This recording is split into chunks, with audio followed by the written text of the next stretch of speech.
Hey, what's up guys, Up here. So today we're going to be talking about Unknown 9 Awakening. This is a game that on paper might have some potential, right? It has a big budget. It's being produced by Bandai Namco and one of their studios that they own called Reflector, who has some very big aspirations for this project and more.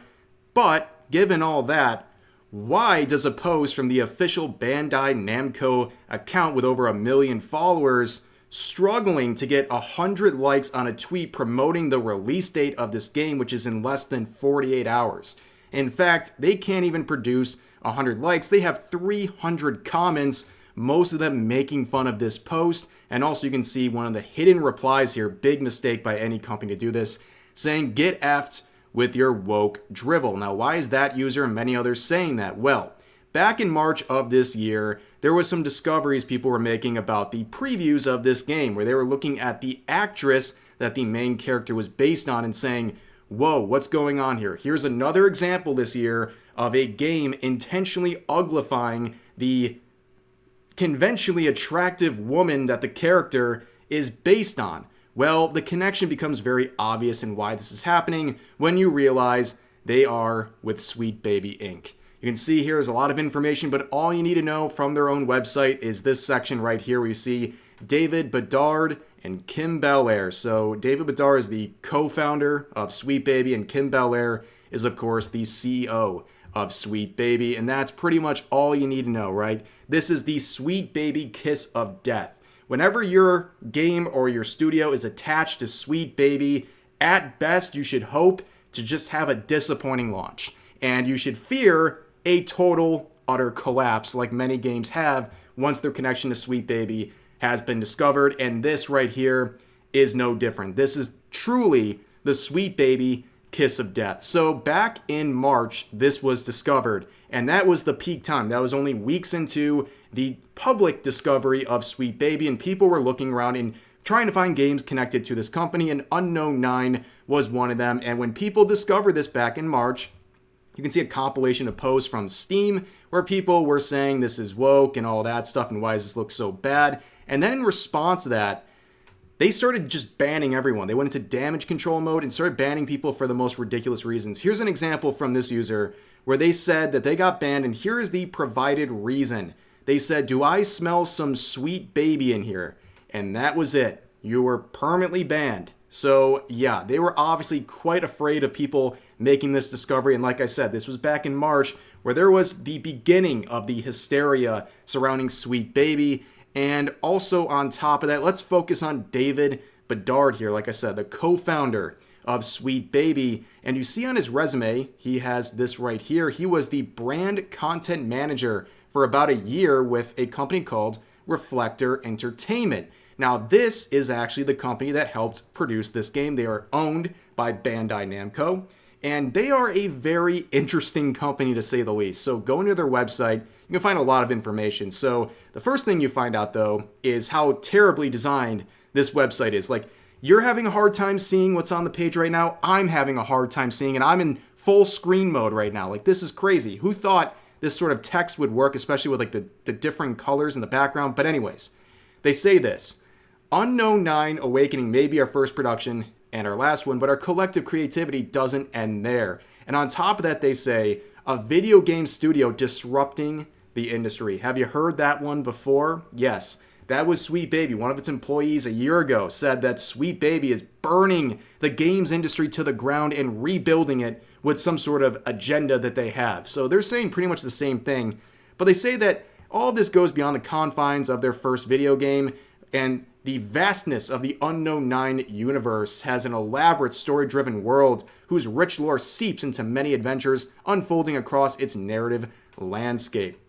And they basically try to say that they have this whole universe planned for Unknown 9, which is, good luck. The universe might be closing very, very quickly. But if you go further on their website, they talk about, again, how much they're so much more than just a video game company. Like, they are really huffing their own farts here. Like, they're obsessed with themselves. They think very highly of their company. They say this: unlike other video game companies in Canada or the rest of the world, really, our specialties run the gamut, from story architecture and musical score composition to podcast, film, and TV production. Our studio employs engineers, developers, artists, and creators from all corners of the industry. After all, there's a lot that goes into building universes. So what do we do with this mixed bag of talent? We lean into each Reflectorian's creative and technical prowess to create epic games and thrilling, interconnected adventure stories shared with the world through video games, podcasts, comic books, novels, web series, and more. So, in response to that, I can share a life lesson I learned very early on in life, and I think it's always relevant. A master of all is a master of none. It seems like they have a million different identities, and they say we can do A through Z, and it seems like their attention is scattered all over the place. Like, they're already talking about the next project, the next type of thing they want to make, when this whole universe they're building hasn't even hit the ground running yet. In fact, it's hitting the ground and just falling flat on its face, because there is a lot of very concerning stuff about the release of this game, at least concerning for Reflector and Bandai Namco. But on top of that, as you might have guessed, if you look through the reasons you should work with this company, Reflector, number 7, diversity, inclusion, and respect. Collective success means everyone feels included and respected. Our employees hail not just from Montreal, Quebec, or Canada, but all over the world, bringing a wealth of perspectives and cultures to the table. We value creating an inclusive workplace that adds to much needed diversity in video games, one where everyone has the space to put themselves forward authentically. Yes, they are definitely a company that is focusing heavily on DEI, and that should not be surprising whatsoever, but there is a lot of information about this game, and it's catapulted into the grave as it approaches its release date. In fact, a couple weeks ago, it was revealed by this individual, Dr. Disaster, on his YouTube channel that from his sources within some stores in heavily populated areas, this game is not receiving a single pre-sale, and this is just 4 weeks ago. This person runs 9 retail stores in a highly populated area, and I'm being told that in all 9 stores combined, there hasn't been a single pre-order for Unknown 9 Awakening. And I was recently contacted by someone else who works in the retail industry who claims to run 14 stores. I am still vetting this person, but I will disclose this. I'm being told from this person that in those 14 stores, they also have not seen a single pre-order of Not a single pre-order in 9 stores in a heavily populated set of areas. So that's at least a win for Assassin's Creed Shadows, right? They had one sale per every 900 stores, or they had one sale for each store out of the 900 that were offering this in a big box chain. But yeah, that's pretty terrible. Not a single pre-sale. We know these days things are different, right? Nobody's lining up to get pre-orders for physical copies of games, but there still has to be some volume of it happening, and the fact that there's 0 at these locations is just shocking. But it's not so shocking when you go to the most wishlisted upcoming Steam games. This is a screenshot from today, less than 48 hours before this game is released. And right now, Unknown 9 Awakening is listed 349th. Yes, well, give them credit where credit's due. They have risen from 794. That was their placement only a few weeks ago. So give them credit. But yeah, this is a game that's $50. It can barely get the attention of anyone, and that is a really bad sign for them. And the other day, they had a promotional stream on Twitch for Unknown 9, and you can see the numbers from that live stream. They peaked at 371 viewers for this preview stream. This is only days before release, and they couldn't even get a few hundred people. They are in big trouble. In fact, things get even worse when you look at the official cinematic launch trailer from a few days ago. This was released at the same time as this preview stream. And yeah, over 2 days, 19,000 views.